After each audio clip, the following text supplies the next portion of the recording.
The learning competencies for this topic include that one should be able to enumerate the layers and recesses of lesser and greater sac. One should be able to name and identify the various peritoneal folds, pouches with their explanations. One should be able to explain the anatomical basis of ascites, peritonitis, and subphrenic abscess. And one should be able to describe and identify the transverse and vertical disposition of peritoneum at various levels.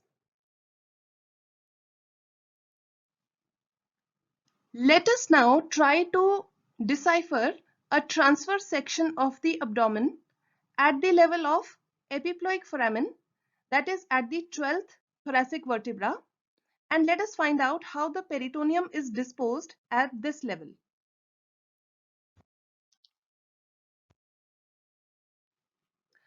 So let us draw this diagram step by step. First, we will make the abdominal wall, the anterolateral abdominal wall, and then the posterior abdominal wall, where we will also draw the 12th thoracic vertebra, and this that you see is the diaphragm. Now we will place the various organs in the abdominal cavity at this level. So here we go.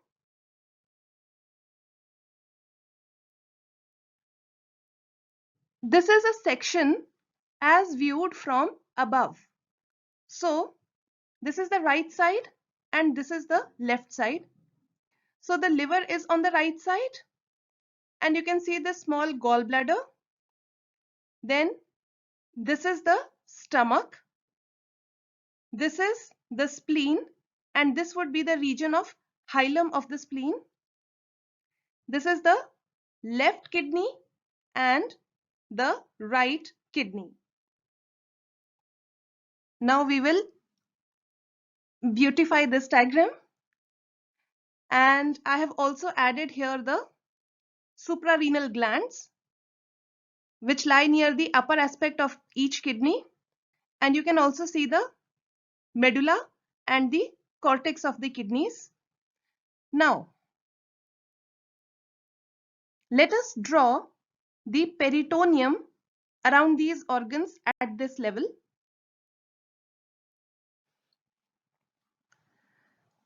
Now that we have drawn the peritoneum around these organs, let us trace this. So the peritoneum from the anterior abdominal wall will get reflected as a bilaminar fold onto the liver. This fold is the falciform ligament. Now the two layers of falciform ligament will separate from each other and enclose the entire liver. Let us now trace the right layer of the falciform ligament further. This right layer, as it becomes the parietal peritoneum of the anterior abdominal wall, it goes on to cover the lateral aspect of the abdominal wall. Then it reflects onto the anterior surface of the right kidney and the right suprarenal gland. So these structures are retroperitoneal. I have also added this inferior vena cava and aorta to this diagram now. So the peritoneum now will go in front of the inferior vena cava, and here it forms the posterior margin of the epiploic foramen. Let us now trace this left layer of the falciform ligament, as it covers the anterolateral abdominal wall as the parietal peritoneum. After that, it gets reflected onto the anterior aspect of the left kidney. From here, it will go towards the spleen as the posterior layer of the linorenal ligament. Then, on reaching the posterior lip of the hilum of spleen, it will go around the spleen and after surrounding the spleen, it reaches the anterior lip of the hilum of spleen. From here, it will get reflected onto the stomach as the gastrosplenic ligament, the anterior layer of the gastrosplenic ligament. Then it will surround the stomach and then at the lesser curvature of stomach, it will get reflected towards the right as the lesser omentum. So this is now the anterior wall of the lesser omentum. This is the right free margin of the lesser omentum, and then this is the posterior wall of the lesser omentum that comes to lie anterior to the lesser sac. This is the lesser sac. So this is the peritoneal reflection around the organs at this level. Let us now color the lesser and greater sac. So this is the dark blue cavity. This is the lesser sac behind the stomach, and the cavity in light blue color is the greater sac, and this region is the epiploic foramen.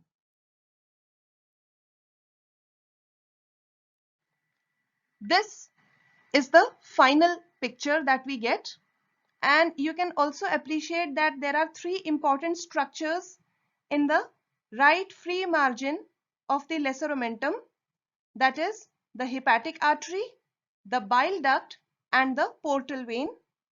Portal vein is posteriorly located in this right free margin. The bile duct is located anteriorly and to the right. You can remember this by the mnemonic duct is dexter. Dexter means right. The hepatic artery is located anteriorly and to the left.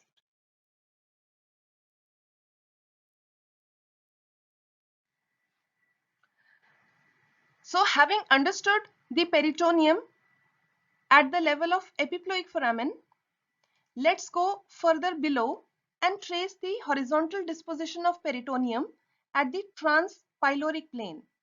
Earlier we had done a plane through the line BB. Now we are going to draw a section at the level CC, this line. Now you already know how to draw the diagram. I will now jump to the final picture.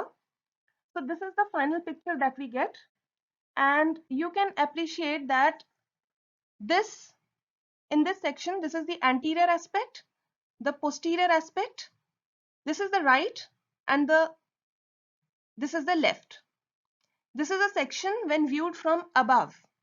So the liver is on the right side, and this is the spleen on the left side, the stomach, the pylorus, and now you can see here that from the pylorus, this is the first part of duodenum that is beginning, and here behind the stomach, this is the pancreas.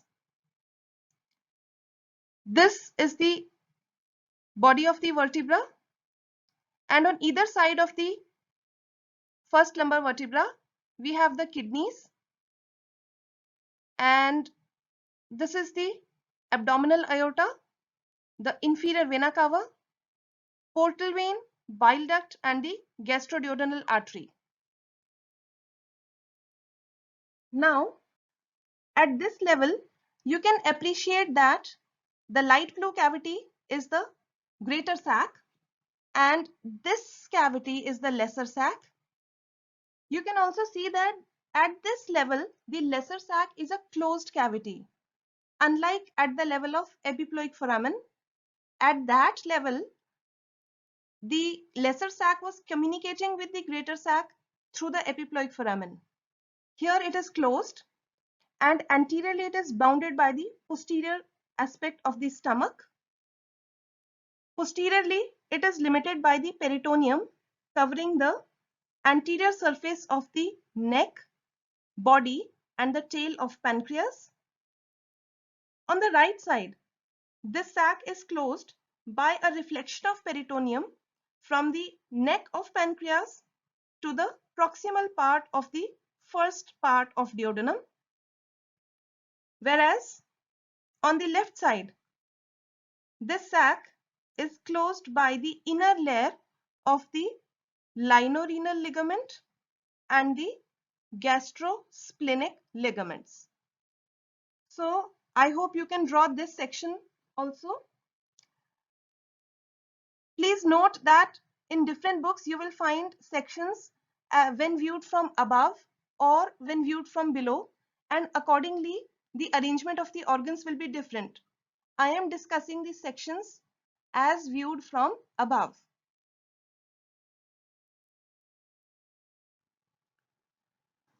When we go further below, this is a transverse section showing the horizontal disposition of peritoneum in the infracolic compartment. I have already discussed this section in my previous lecture, so I will not go into the details of this section.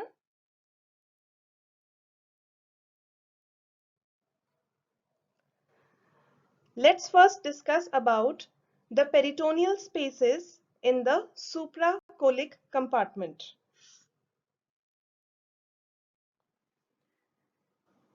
Basically, the peritoneal cavity is a single continuous space.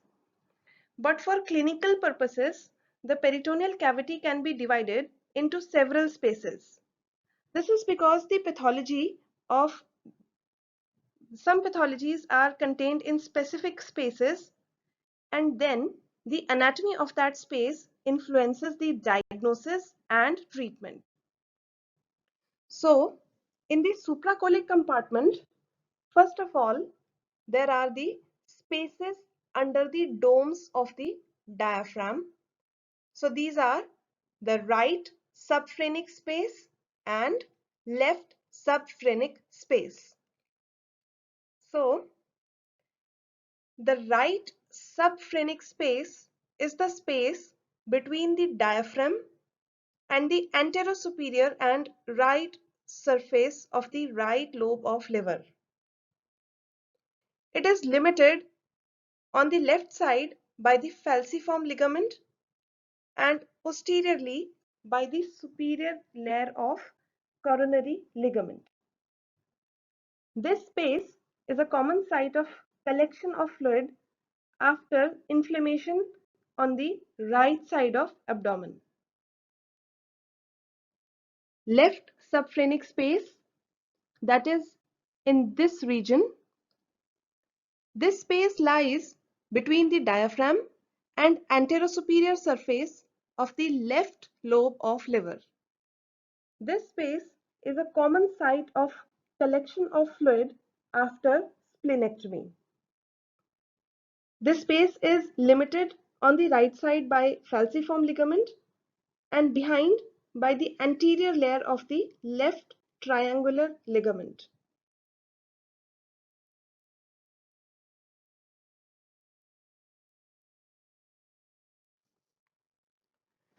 Now we come to the subhepatic spaces. Under the right and left lobe of liver, we have the right and left subhepatic spaces respectively. The left subhepatic space is often referred to as the left perihepatic space.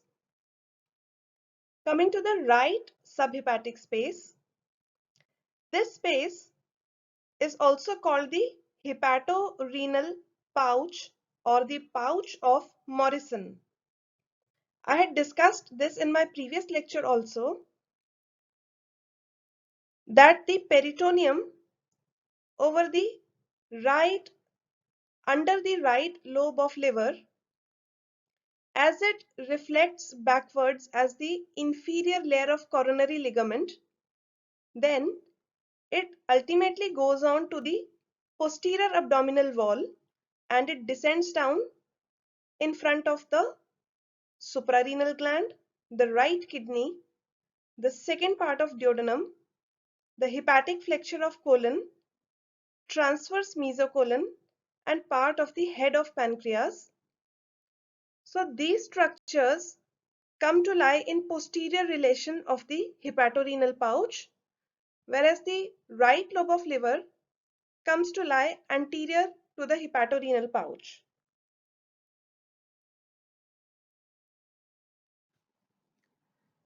This hepatorenal pouch is the most dependent part of peritoneal cavity in the supine position. As you can see here that the fluid easily collects when the person is lying down. So this is the common site for collection of post-operative infected fluid when the person is lying down during the recovery period. Also, any pus collection that happens here can easily spread down along the right paracolic gutter into the pelvic cavity.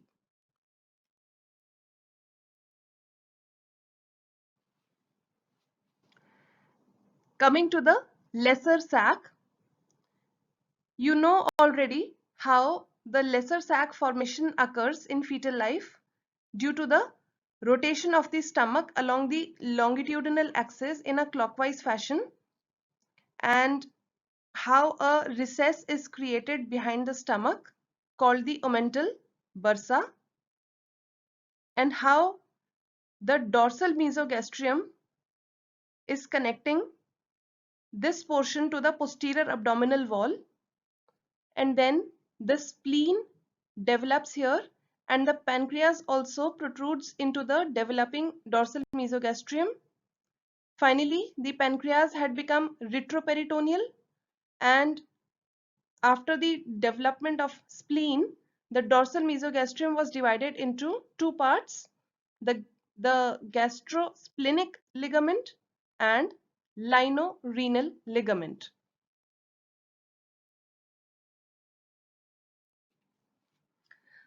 So first let's discuss about the epiploic foramen, that is the entry into the lesser sac. It is also called the foramen of Winslow. Where is it located? It is located at the right border of the lesser sac. See, this fold that you see extending from the liver to the stomach, this begins in an L-shaped manner from the liver and extends to the stomach. This lesser omentum has two parts, the hepatogastric part going to the stomach and the hepatoduodenal part going towards the proximal part of the first part of duodenum. So this is the right free margin of the lesser omentum, and this is basically the hepatoduodenal fold. Behind this hepatoduodenal fold, finger can be inserted through the epiploic foramen into the lesser sac. This foramen lies at vertebral level T12. What are the boundaries of epiploic foramen? I've told you that anteriorly there is the right free margin of the lesser omentum. Within the double layered fold of the lesser omentum at the right margin, certain important structures are present. These include the common bile duct, the portal vein, and the hepatic artery. You can see the relationship of these three structures with each other in this diagram, the transverse section through the abdomen at T12 vertebra. See this lesser omentum surrounding the stomach, and this is the right free margin of lesser omentum containing these three structures. You can see that the portal vein is located posteriorly. The bile duct, the common bile duct, is present anteriorly and to the right. So you can remember that the duct is dexter. Dexter means right. And the hepatic artery is located anteriorly and to the left. So these are the structures related anterior to the epiploic foramen. Superior to the epiploic foramen, the peritoneum gets reflected onto the undersurface of the caudate lobe of liver. Posteriorly lies the inferior vena cava, and inferiorly lies the first part of duodenum. This epiploic foramen and its relations are very important, and you should know how to draw this diagram.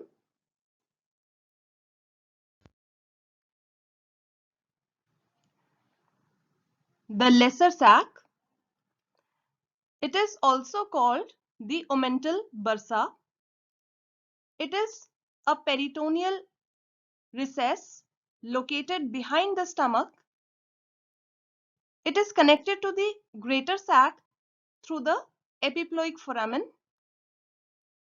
This sac has an anterior and a posterior wall, and there are superior, inferior, right and left borders.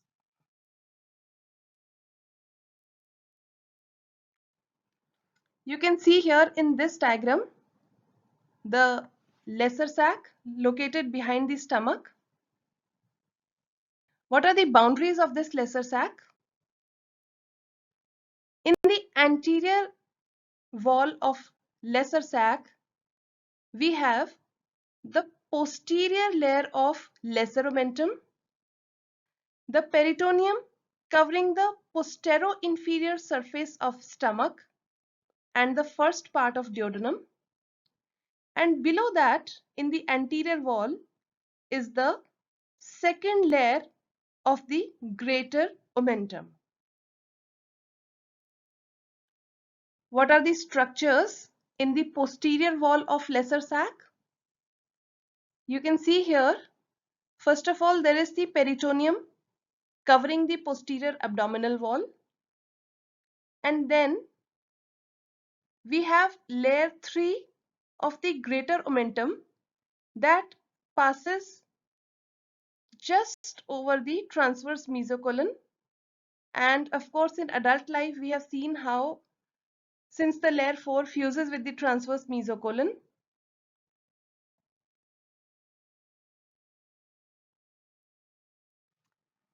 coming to the upper and lower borders of the lesser sac, the superior border of the lesser sac would be very narrow, and it lies between the right side of esophagus and upper end of the fissure for ligamentum venosum. Coming to the inferior border, we know that usually the layer 2 and 3 of this greater omentum will fuse with each other around puberty. So the inferior border of the lesser sac would be somewhere here along the line of fusion of the layer 2 and 3 of greater omentum. In this front view, you can appreciate that the inferior border will extend from the gastrosplenic ligament on the left to a peritoneal fold going behind the first part of duodenum. This is the duodenum. However, in case the layer 2 and 3 of the greater omentum do not fuse, the lesser sac will extend right up till the bottom of the two sheets of the greater omentum.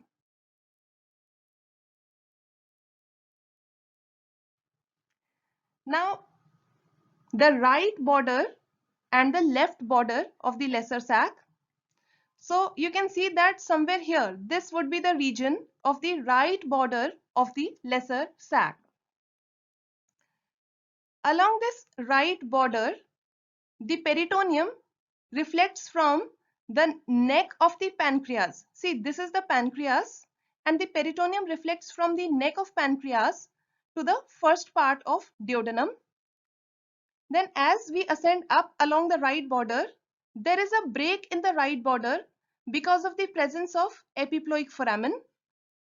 And further high, the right border is formed by the reflection of peritoneum from the diaphragm to the caudate lobe of liver. I'm sure you did not understand that. So let us understand it again with the help of a transverse section at different levels. So this is a transverse section through the transpyloric plane, and you can see that this is the cavity of the lesser sac behind the stomach, and this is the pylorus and the first part of duodenum. You can appreciate that this is the right border of the lesser sac in the lower parts of the lesser sac, and it extends from, it is basically a peritoneal fold extending from the pancreatic neck and head onto the first part of duodenum. Now, as we go further up, a section through the epiploic foramen. So here you can see that there is no right border of the lesser sac.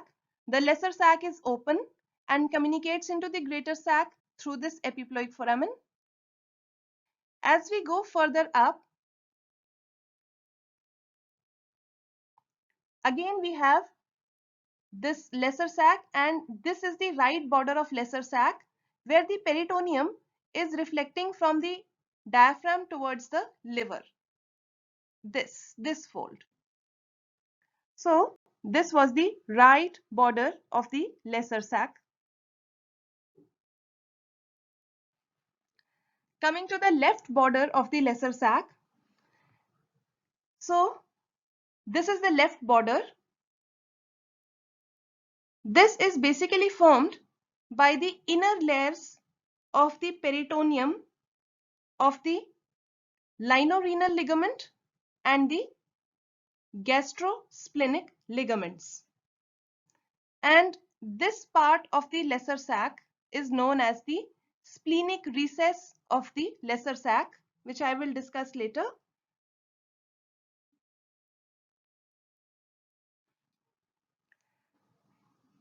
The lesser sac is narrowed by the presence of two crescentric peritoneal folds. These are the right and left gastropancreatic folds. To understand these two folds, let us have a look at the sagittal section of the abdominopelvic cavity. Let me enlarge this portion of this section. So here we go. So this is the anterior abdominal wall, posterior abdominal wall. Now this is the liver, stomach, and the pancreas. And behind the stomach, this is the cavity of lesser sac. And you can appreciate that this is the epiploic foramen. Now, can you see this abdominal aorta? This abdominal aorta gives blood vessels to all these organs present in the abdominal cavity. For the derivatives of foregut, it gives the liver, that is the liver, stomach, spleen, etc. This abdominal aorta gives an artery called the celiac trunk. Now this celiac trunk will give branches to the derivatives of foregut. So you have to understand this fact that this artery is located in the posterior abdominal wall, and its branches for the stomach, liver, etc. they have to go anteriorly towards these viscera.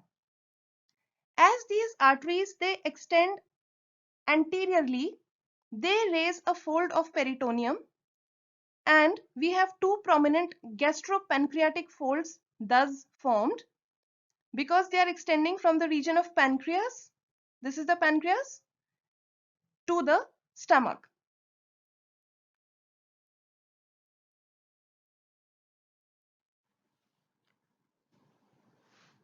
This is a front view of the lesser sac, and you can see here that this is the right gastropancreatic fold in which the hepatic artery coming from the celiac trunk will go towards the right, towards the liver. This is the double layered fold of the lesser omentum, the right margin of which is called the hepatoduodenal ligament, and you can see that the hepatic artery will ultimately enter in this. Similarly, on the left side, this would be the left gastropancreatic fold, which is raised because of the left gastric branch of the celiac trunk, and these two folds will divide the lesser sac into a superior recess and an inferior recess.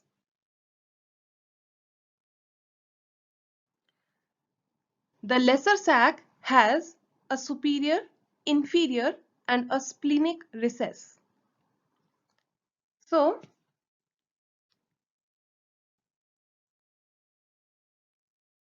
in this sagittal section, this portion of the lesser sac is the superior recess.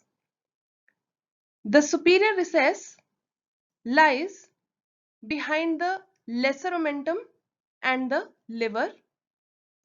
The part of it behind the lesser omentum, this portion is sometimes also called the vestibule of the lesser sac. The inferior recess of the lesser sac lies between the anterior and the posterior folds of the greater omentum, or you can say between the layer 2 and layer 3 of the greater omentum. To appreciate the splenic recess, let us see this transverse section through the T12 vertebra, and see, this is the cavity of the lesser sac, and the leftmost part of it is called the splenic recess. This recess lies between the gastrosplenic ligament and the linorenal ligament.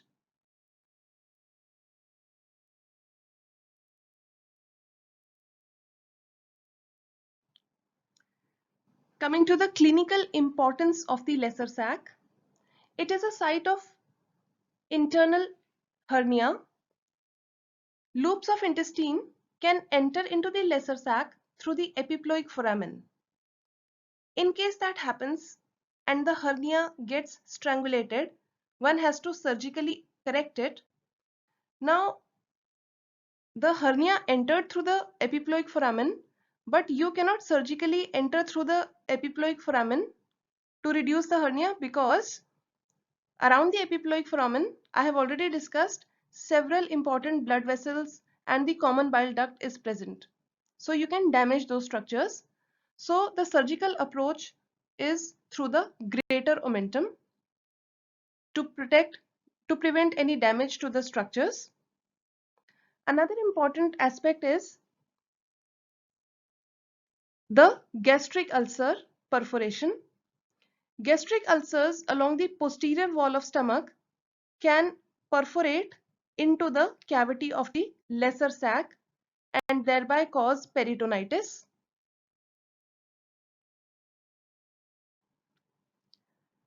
Now we come to the infracolic compartment, that is the compartment below the transverse mesocolon and transverse colon right up till the pelvis.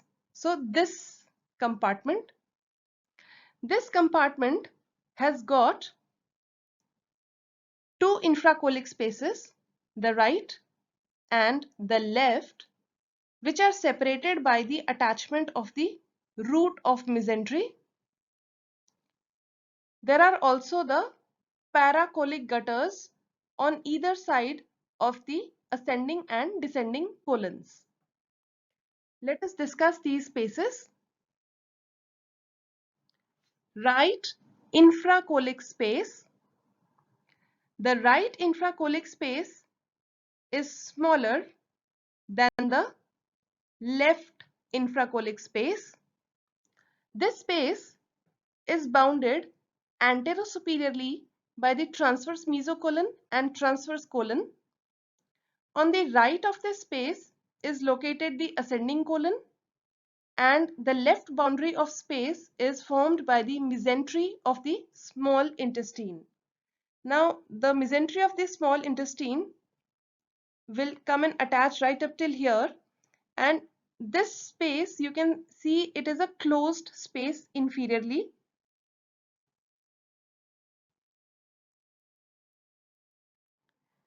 The left infracolic space, this space is larger than the right infracolic space. Anterosuperiorly, it is bounded by the transverse mesocolon and the transverse colon. On the left side is present the descending colon. To the right, this space is bounded by the mesentery of the small intestine, and you can see that this space is open and it can inferiorly extend down into the pelvis. So any fluid collections that happen here can extend easily down into the pelvis, unlike the right infracolic space, which is closed inferiorly.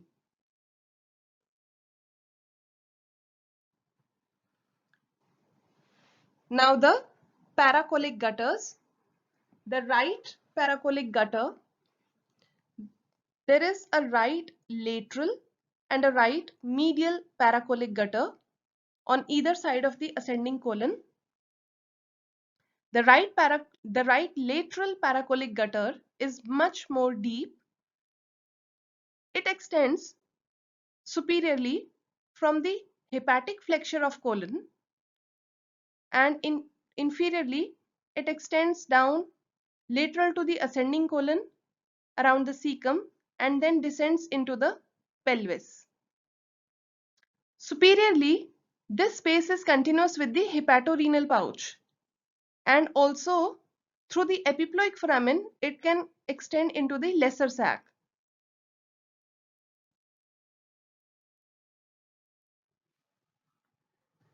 Left paracolic gutter. Again we have the left medial and the left lateral paracolic gutter, and of course on both the sides I have told you already that the lateral paracolic gutters are more better defined. So the left lateral paracolic gutter, it opens directly into the pelvis. So any infection from the pelvis can extend up into the left lateral paracolic gutter. However, the phrenicocholic ligament, that is an extension from the left end of the transverse mesocolon. So this phrenicocholic ligament separates this gutter from the spleen and the linorenal space. Now the clinical importance of paracolic gutters. Blood, pus or bile collected in very far off sites such as the hepatorenal pouch, they can descend down along the paracolic gutters and go down into the pelvis. So the infection was in a very distant site and the infected fluids have migrated to a very far off place away from the source of origin. In the supine position, that is when the person is lying down, the pus from the region of right iliac fossa can extend upwards along the right lateral paracolic gutter and extend through the epiploic foramen into the region of lesser sac. All these spread of infected fluids and pus is more common along the right lateral paracolic gutter compared to the left side. There are two reasons for that. One, that the right paracolic gutter is deeper and larger than the left lateral paracolic gutter. Secondly, the presence of this phrenicocholic ligament, it restricts the movement of fluids upwards or downwards along the left lateral paracolic gutter.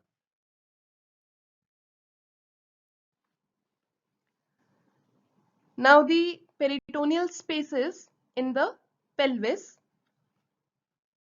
These will be dealt with again when we do the pelvis.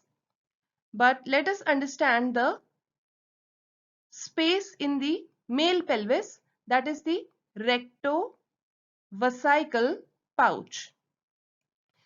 As the name indicates, this space lies between the rectum posteriorly and the urinary bladder anteriorly, and the base of this space lies about 7.5 centimeters above the anal opening. This is the most dependent part of peritoneal cavity in case of males when the person is standing, and the fluid can gravitate here from the hepatorenal pouch, as I had mentioned earlier, along the right paracolic gutter, right lateral paracolic gutter. Any fluid can go down here into this rectovesical pouch.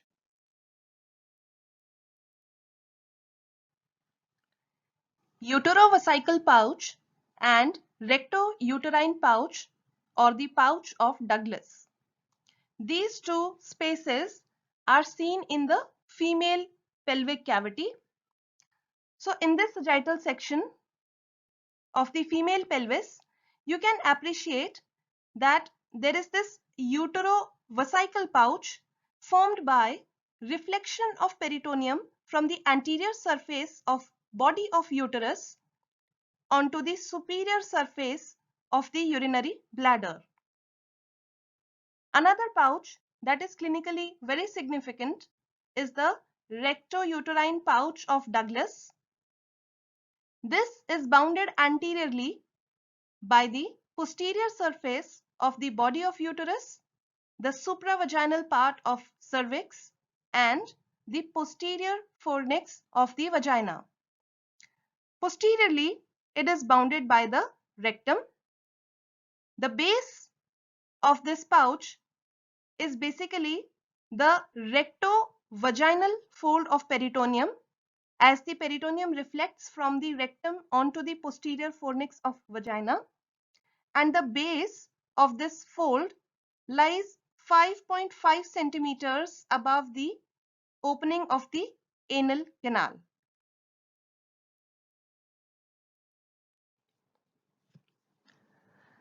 This space is again of clinical importance because in the erect position, this is the most dependent part of peritoneal cavity in females, and in this supine position, it is the most dependent part of the pelvic cavity in females. This pouch, it can be felt easily in per-rectal or per-vaginal examination. Since this space is the most dependent in the standing position, pus can easily collect here from the surrounding regions.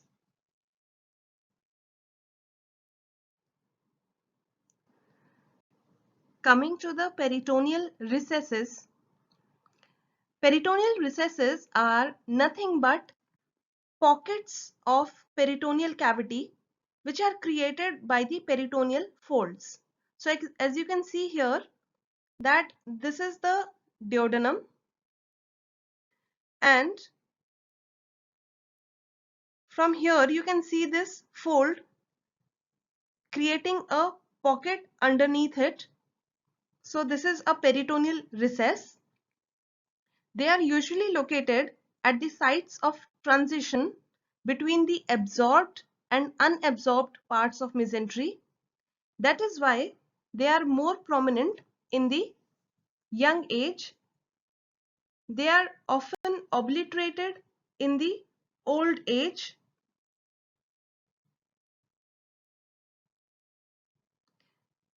Why do we need to know about these recesses? Because sometimes they are the sites of internal hernia. If you remember my lecture on anterior abdominal wall and inguinal region, I had also mentioned that I will discuss internal hernia when I discuss peritoneum. So internal hernias happen here. So you see this is a small pocket and the loops of small intestine can sometimes enter this pocket. Now the margin of this fold can constrict the lumen of the small intestine, thereby leading to internal hernia. So let us now discuss what all peritoneal recesses are seen usually in the humans.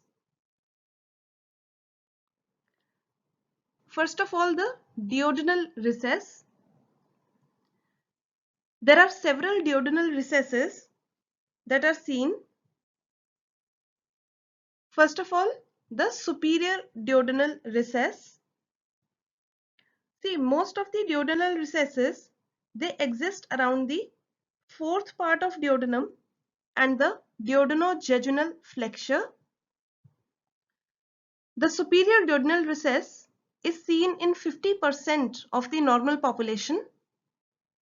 It is located to the left of the fourth part of duodenum, opposite the vertebra L2. It has a lower free margin, and you can see that under this fold is the superior duodenal recess. The orifice of this recess opens downwards. Now this is the inferior duodenal recess. This is the most common duodenal recess. It is seen in 75% of the normal population. It is also located to the left side of the fourth part of duodenum, but at a lower level than the superior recess. So it is located at opposite the vertebra L3. The orifice of this recess is directed upwards. Paraduodenal recesses are less common, and the paraduodenal recesses, sometimes the inferior mesenteric vein lies in the free edge of the peritoneal fold, and the orifice of the paraduodenal recess, it faces towards the right. So you can see here in this diagram that the orifice of the paraduodenal recess is facing to the right, and the inferior mesenteric vein lies in the edge of the peritoneal fold. Coming to the duodenal recess, behind the third and fourth parts of duodenum, that is the retroduodenal recess.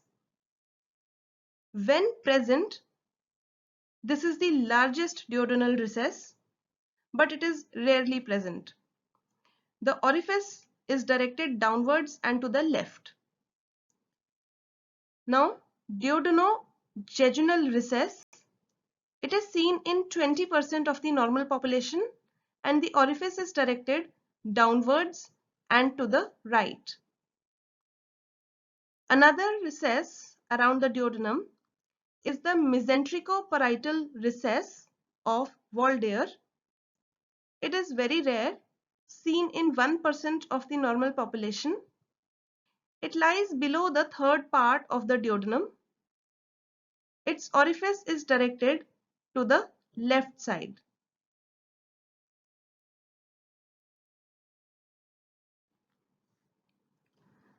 Let us now talk about the cecal recesses and the intersigmoid recess.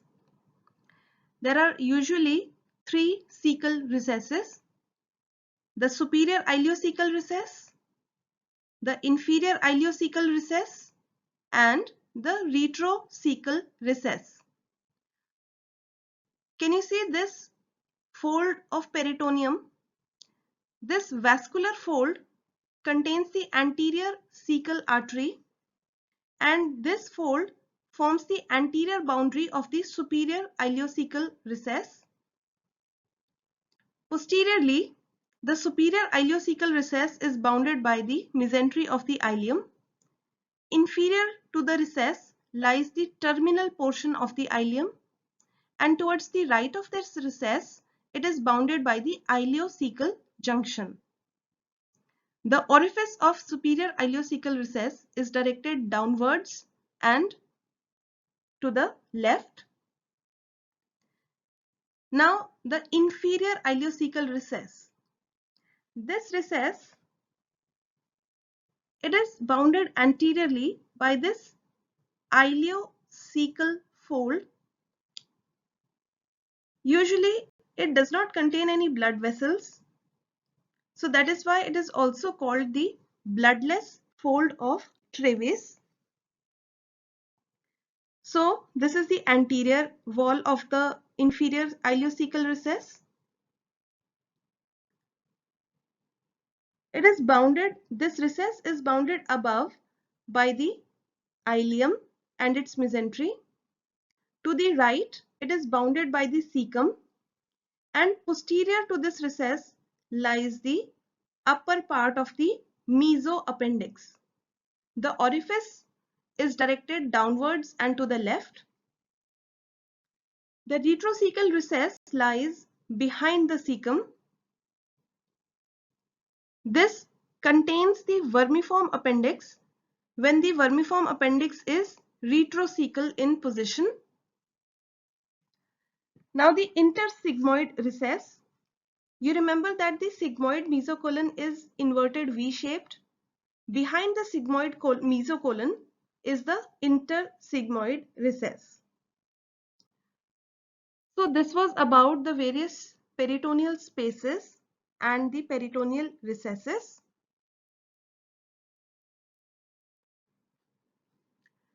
What are the functions of peritoneum? The peritoneal lining secretes the peritoneal fluid. Although this fluid is very small in quantity, but it reduces the friction to enable smooth gliding movements of the organs with each other and with the walls of the abdomen. Second, the peritoneum prevents the spread of infection. This role is especially played by the greater omentum. The greater omentum, its lower and the right and left margins are free. So, whenever there is any inflammation of an organ, example, inflammation of the appendix, what this greater omentum will do, it will wrap itself around the infected organ and thereby it will limit the infection to a localized area.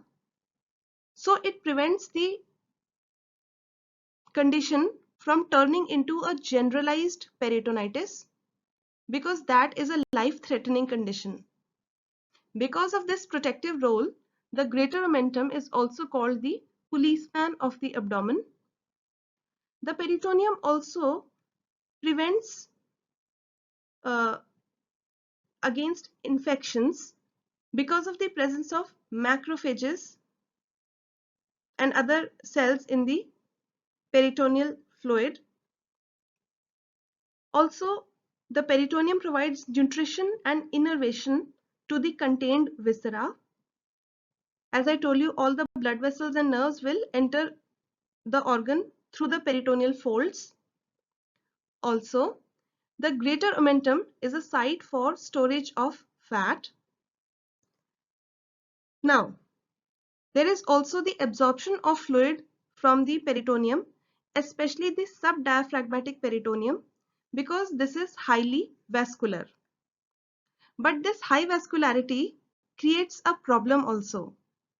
Whenever there is subdiaphragmatic collection of pus, that means there is a subphrenic abscess, then this infection under the diaphragm can extend through the blood vessels into the pleural cavity, thereby leading to a localized empyema. So that is a complication that can happen with subphrenic abscess. That is, the infection spreads into the pleural cavity. Another very important function of peritoneum is the excretion of waste products from the blood. For example, urea.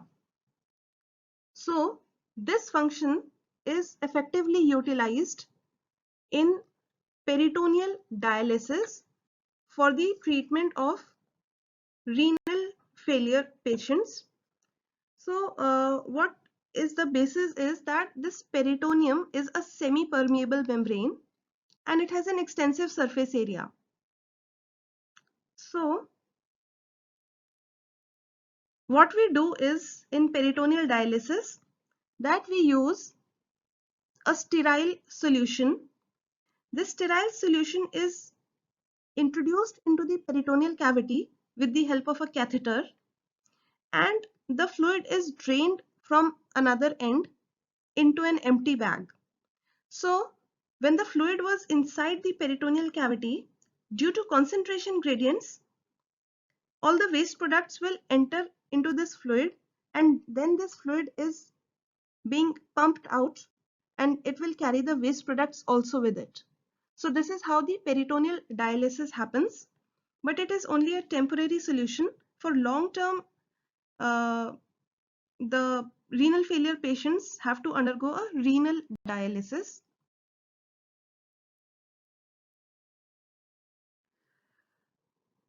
A very important clinical condition associated with peritoneum is the peritonitis. It refers to the inflammation of peritoneum. There are several causes that can lead to peritonitis, important being perforation of the intestinal tract. As I told you that a gastric ulcer can perforate into the lesser sac, pancreatitis, pelvic inflammatory diseases, cirrhosis of the liver, or a ruptured appendix. The risk factors that predispose a person to peritonitis include ascites and persons undergoing peritoneal dialysis. The important symptoms are pain, tenderness, rigidity of the abdominal muscles, fever, nausea, and vomiting. The person has to take antibiotics for the treatment, and sometimes surgery and drainage might also be required if not treated properly. Several life-threatening complications can occur, including shock and acute respiratory distress syndrome.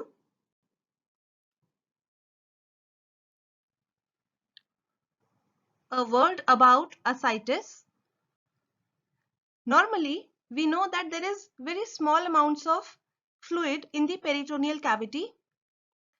When there is excess fluid collected in the peritoneal cavity, the condition is called ascites. In ascites, sometimes several liters of fluid can get collected in the peritoneal cavity, and in such condition, you can see how the abdominal wall gets distended. The common causes of ascites include collection of blood due to any trauma leading to internal bleeding within the peritoneal cavity. Sometimes metastasis of malignancies into the abdominal viscera can induce ascites. Another cause is cirrhosis of liver.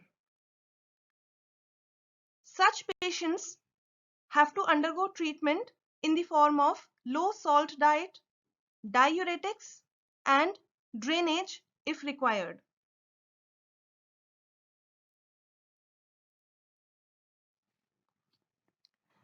The drainage of excess fluid collected in the peritoneal cavity is called abdominal paracentesis. You can see in this picture how the fluid in the abdominal cavity is being aspirated with the help of a needle and a catheter, and the fluid is getting collected into this container. This is abdominal paracentesis. It can be diagnostic, as in where sometimes we just take out a small amount of fluid for diagnostic purposes, or it can be therapeutic, as is being done in this picture, to relieve the distress caused because of the excess fluid collected. Now, a word about peritoneal adhesions.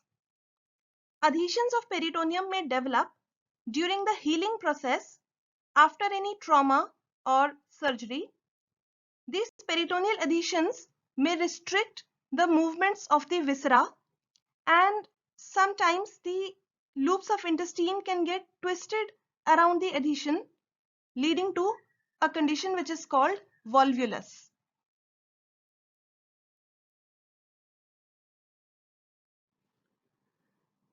So, at the end of today's lecture, you are now familiar with the various spaces and recesses that are seen in the peritoneal cavity. You are now familiar with the subphrenic spaces, the subhepatic spaces, including the hepatorenal pouch of Morrison. You are familiar with the lesser sac, how the epiploic foramen is the entry to the lesser sac, what are the boundaries and recesses of the lesser sac, the greater sac, the infracolic spaces, paracolic gutters, and the pelvic spaces in the pelvis, the peritoneal spaces in the pelvis, including the rectovesical pouch, pouch of Douglas, and uterovesical pouch.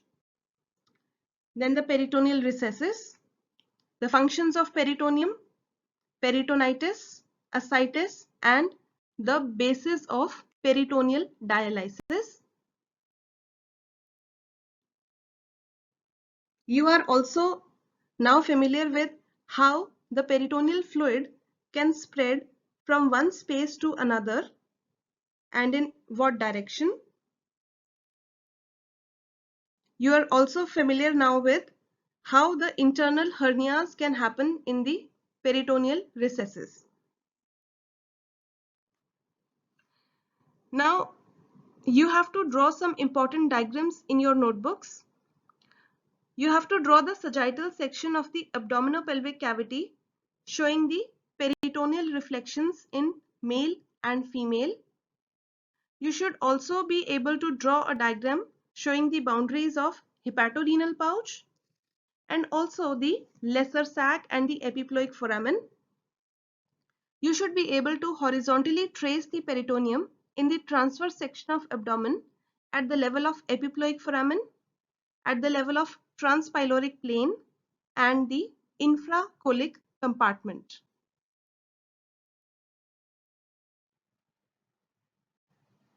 Thank you.